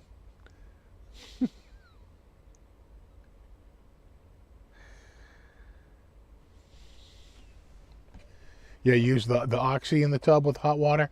I only use Oxy for one thing. It is like the only product, and it's like a miracle worker for cleaning coffee, the coffee stains out of a stainless steel carafe. So if you have a carafe that you store coffee in, and you look inside and it's like brown, right? Because over time it just discolors and turns brown. You throw a few scoops of, 1 or 2 scoops of friggin' OxyClean in there and some warm water and let it sit, and you can literally see the stains lift off and come out. It like foams. It's unbelievable. And then you got to rinse it like crazy, but you look inside, it's like brand new. It's like gleaming, like night and day. Oxy for that is like it's untouchable. Nothing else cleans out coffee stains out of a stainless steel carafe like OxyClean. It is like just perfect. The way tells you, I swear my kid changes her clothes 5 times a day. It feels like that. My wife was like, I'm going to run out of underwear. I'm like, well, that's why I have like 10,000 friggin' pairs of underwear. Because I was tired of running out when we weren't doing laundry that frequently, and I would just buy another dozen pair, then another dozen pair. It's like, how many pairs do I have to buy so that, like, no matter come fucking hell or high water, I'm not running out of underwear? And it seems like a dozen. Like, it really is. Same with socks. I was so sick of running out of socks. I just kept buying them. Buying them and buying them and buying them. Now I'm not running out. I literally have 2 months worth of friggin' t-shirts, underwear, and socks. Pants and shirts. Well, shirts I got plenty of too. Pants. I got shorts. Crank up the heat. We're good. Does the coffee have a stainless steel taste the first few times? No. But it might taste a little bit like OxyClean unless you really rinse that thing. You got to really rinse it out and make sure you get it all out of the seams and everything. I usually will let it go for a while, and then I'll really rinse it out, and then I will let it sit and rinse more in just solid water. I mean, like for hours. And then stir it all up and empty that out and do that again. Do it a few times. Like fill it and dump it out and fill it and dump it out to let it dissolve and dissolve and dissolve any residue that's left. Because if you go too quickly, you can't just rinse it out and clean it and say, oh, then your coffee's going to taste like OxyClean.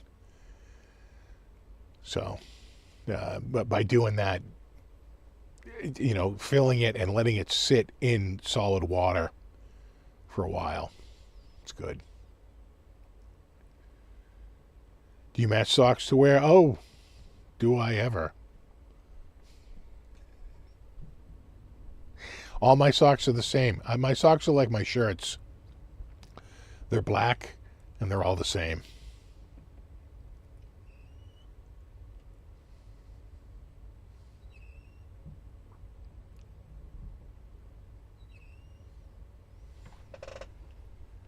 Once I find one I like,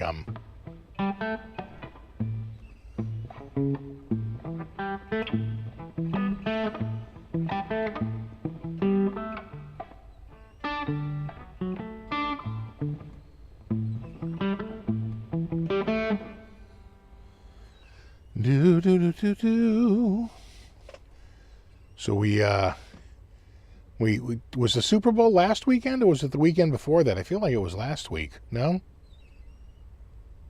Yeah, it didn't go so great for the Patriots, but we found out later that they probably had more injuries than they were talking about. Now people are upset because they should have. People that placed bets, they're like, and you're going to see that. You're going to see the influence of the betting industry saying, "Oh, you can't.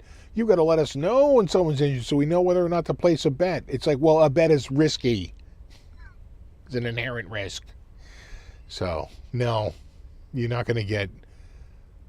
You're not going to get people telling you what the injuries are for the team. So, do I wear sandals with black socks? No, I haven't worn sandals in years. I pretty much wear the same shoes. I like these Skechers. They don't last very long, but man, they're comfortable. And I got those 1 year for NAMM because the year before, my feet were freaking killing me walking around. And I was like, oh, dude, you got to do something. And I wound up getting these Skechers, and man, they're good. They're like extra wide. They're really good. And they have like a gel bottom. They're very comfy. The only problem is that they only last about 6 months and they're falling apart. I go through like two pairs a friggin' year easily, 2 or 3. Yeah, Super Bowl was kind of boring.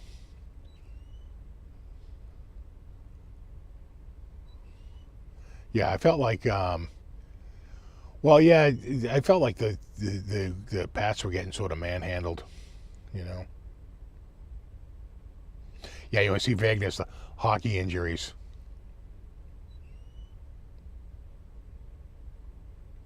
I seen the Alex Lifeson Epiphone 355. I haven't. Thoughts at 1500. Well, like we said, 1500 is the new 750. So, yeah, you know, the other thing you have to remember, and people were like, you know, why is, you know, this model so much more expensive?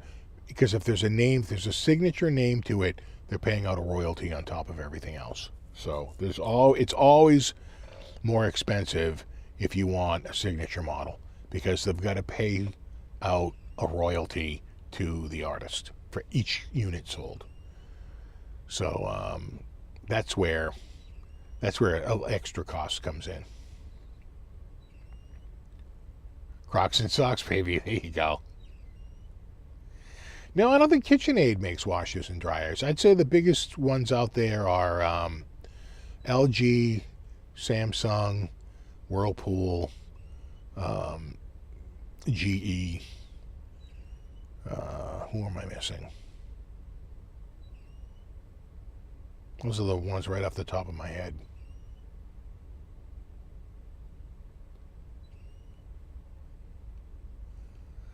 You just kind of need to acquire a new budget brand, yeah. Now it's you know, everything's costing more. I can just tell you, just looking at what things were just even like a year ago or 2 years ago.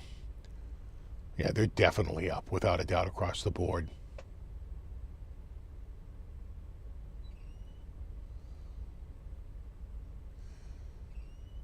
You think LG and Samsung are the same? Maybe. Yeah, I don't see Speed Queen. I don't see it on the certainly not on the big box stores like Costco or Best Buy or Home Depot or Lowe's.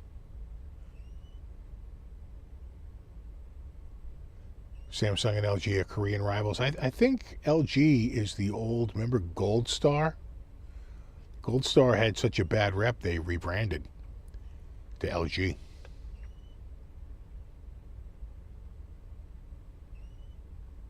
But that was in like the 1980s, right?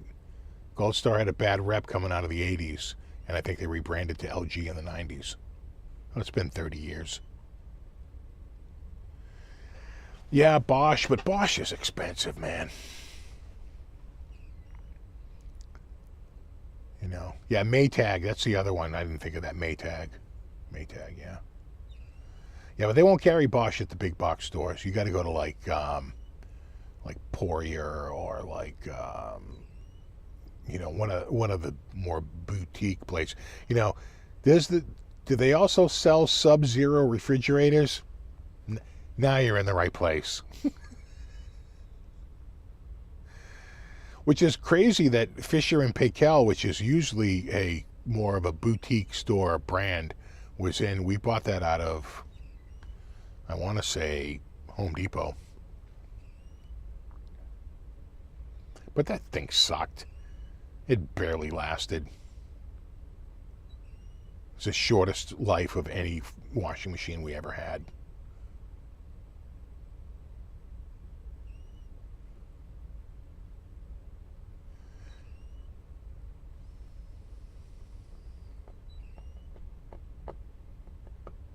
Not Samsung, Terry. Sony. Sony cut the deal with TCL, not Samsung. Samsung probably makes a lot of panels. Sony. Now, Bosch is posh. I remember the Maytag, man.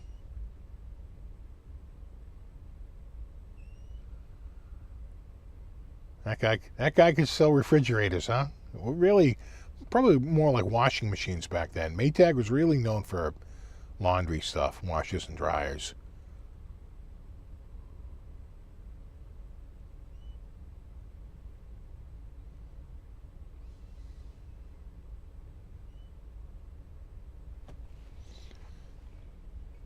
Have a good one, Andy.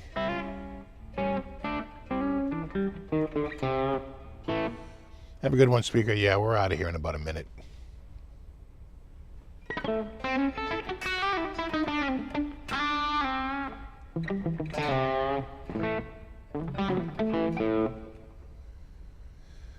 Yeah, DeWalt never got into it. What was crazy was when Black & Decker wanted to get into kitchen appliances. They're like the screwdriver and tool company, the people that make drills and skill saws. They want to make kitchen appliances, and they did. And they came in. We studied it in business school. They came in at a premium product and established themselves as a high-end brand. And then when they came in lower, they were already associated with a quality product, right? Rather than coming in on the low end and then trying to, no one would believe them when they came up with a quality product. So it became the Black & Decker strategy. Enter as a high-end boutique product that's more expensive but a higher end product than everybody else, and then you can introduce your lower cost stuff later on, and people will trust the brand more because they're like, oh, Black & Decker, they're really good. Like KitchenAid, right? You get a rep for being high quality. You know. All right, guys, it is 9 p.m. I am calling it a night. Got a new guitar coming out on Monday, Guitar of the Week. Be sure to check that out. And there you have it. And happy Valentine's Day to anyone in love. Even if it's with yourself. That's good enough. Buy yourself a nice, box of chocolates. All right. You guys have a great week. We will do it all again in a week. And until then, have a wonderful week. And I'll see you all next week. And there you go. All right. No, you rock. All right. I'm off. Where's my stream thing? It's right here. Where's my stream button thingy? Here it is. All right. Have a great week. I'll see you in a week. I'm off.